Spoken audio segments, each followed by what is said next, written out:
Oh, good evening, coasters. Tonight, I wanted to read you out one of the emails that's come in. I've had a number of people who have said, look, we don't want to be interviewed, but we'd like our story told. You know, they're not keen on the idea of being in front of a camera, so to speak. So this one here, really interesting one. This is from Chrissy Horsecroft. So it's just a short one. Thought I'd read it out and share it with you. Hi, Bruce.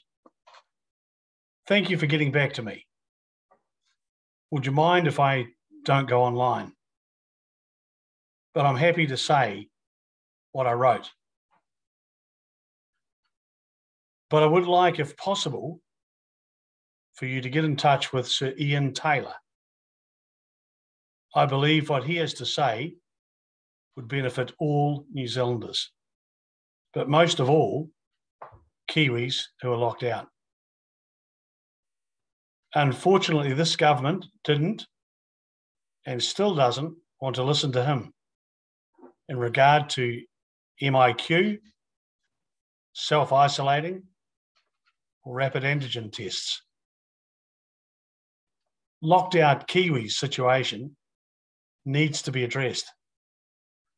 I don't trust this government when they say home isolation at the end of February simply because of how they keep moving the goalposts. Omicron can't be made up as an excuse, along with why would they not take up the hotel by the airport for MIQ use, or where are rat tests? Why are they not in the country now?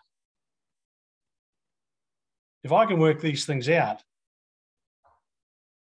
they should have been testing people at airports before boarding planes into New Zealand. If I can work it out, surely they can. I have a good friend in Queensland who has, like everyone else, been trying to get home. The virtual lobby is a ridiculous joke. Say 1,300 spots for 30,000 plus Kiwis to get. If you are lucky enough to win one of the few spots, that's if it doesn't crash, then you have to hope that the day you pick works with flights. Most often they don't.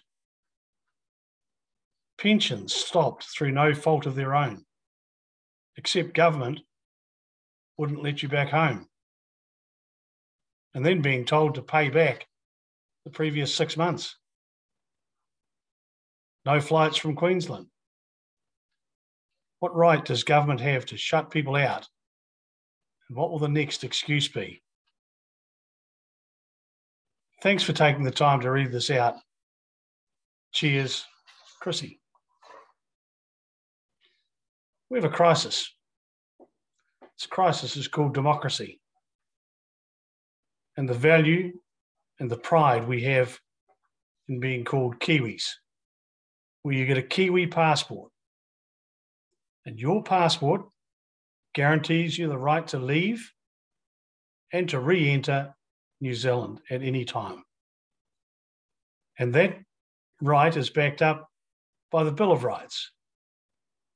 That's true in times of major crises. Government has the right to suspend those rights temporarily. Well, temporarily is not 22 months. The way our people are being treated, our fellow New Zealanders, they're part of the team of 6 million. It's not 5 million, because there's 1 million Kiwis offshore. Roughly 30,000 of them are desperate to get home for whatever reason. And it doesn't stop there. Around New Zealand, you have people where circumstances have required them to, if possible, fly to Australia, fly to anywhere.